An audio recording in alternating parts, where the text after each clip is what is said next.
Technology as a collaborative tool. The learners of this generation are a new kind of breed, and it is important that teachers understand how to deal with them.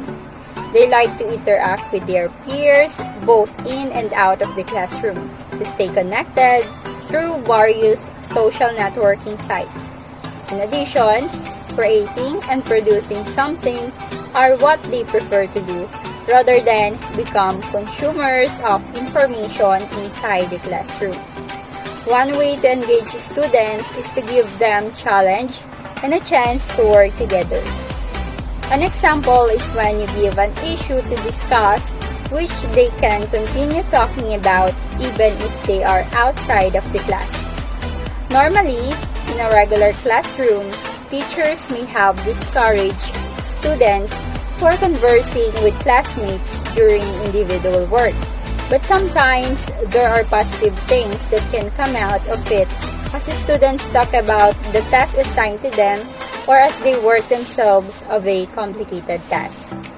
In here, technologically supported collaborative learning enhances language development as the students learn in social interactions, commenting on each other's work, prompt learners to share their experiences, reflect on their own and their classmates' works, and analyze it. Thus, learners develop their critical thinking skills.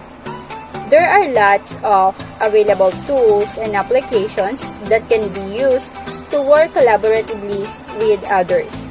Some of these are Skype, wikis, blog, Google Form, web conferencing, and real-time board. You need to explore each application to be familiar with the feature. Furthermore, these given applications will be discussed by the next speaker. Thank you. As our first speaker said earlier, in today's generation, we see how learners or students engage in different social networking sites, which teachers need to deal with. There are instances where students are engaging too much in social media when there are a lot of available tools that would definitely help them, such as Skype, wikis, blogs, Google, the web, conferencing, and such. So let us explore or talk to each application for us to become familiar with their features. Okay, let's start with Skype. When we say Skype, it is an application where it allows us to do virtual meetings or conferences. All we need to do is to create an account for setup. It is also accessible for desktop and mobile phones, and we just need to download the application. Next is the wiki. Wiki is a kind of software wherein it allows us to create a page, design it, write, edit, and publish it in a link. Next is about blogging. So blogging is a form of journaling wherein we can create a thread of discussion. Using weblog with a clear instructional objectives will help us to enhance our ideas and skills with regards to communicating. Even though blogging talks about creating a discussion, we should be mindful enough in inserting ideas that will reveal our personal contacts or information. Knowing that it will be published, it makes our information in danger or it will not secure our privacy. So looking for a good example of a blog will give an idea on what actual blog looks like. Lastly is about Google Group or Google Forms.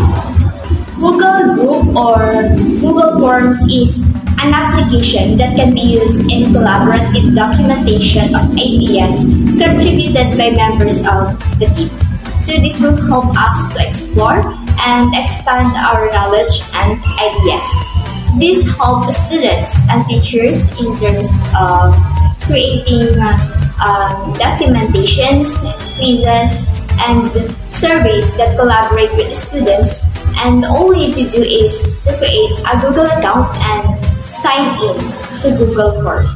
So that's all for this video about technology as a collaborative tool. Again, we have social media tools that can be able to help us to make our tasks easier. And these are Skype, wikis, blogs, Google Forms or Google Groups, and such. That's all for this video. Thank you and God bless us all.